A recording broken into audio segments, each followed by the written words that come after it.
যাক, অবশেষে অনেক কষ্টের পর আজকে একটা বড় শোল মাছ পেলাম, টাটকা তাজা, একদম দেশীয় বিলের।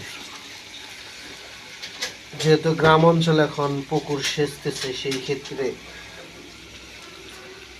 মাঝে মাঝে শোল মাছ পাওয়া যায়।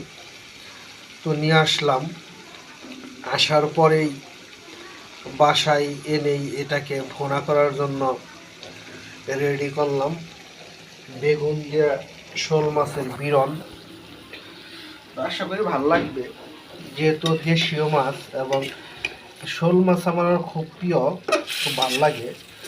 তো এটা বিরনটা হলে আর কিছু লাগে না, তো সেই জন্য একটু বিরন রান্নার ট্রাই করতেছে। আর এদিকে গ্যাস নাই, কি যে একটা সমস্যা, সিলিন্ডারে রান্না বান্না করা লাগতেছে, কিছু করার নাই।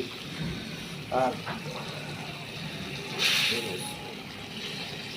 বিশাল শোল মাছ ছিল, প্রায় 1 কেজি, মানে 950 গ্রাম।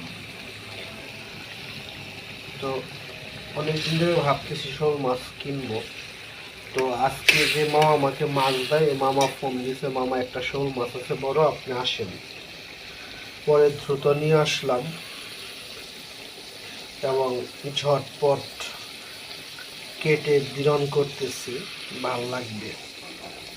তো আপনারাও ট্রাই করে দেখতে পারেন। বেগুনটা শোল মাছের অন্যরকম একটা ভালোবাসা ফিলিংস কাজ করে এবং দুইটার সাথে মিশা যায়, বেগুন আর শোল।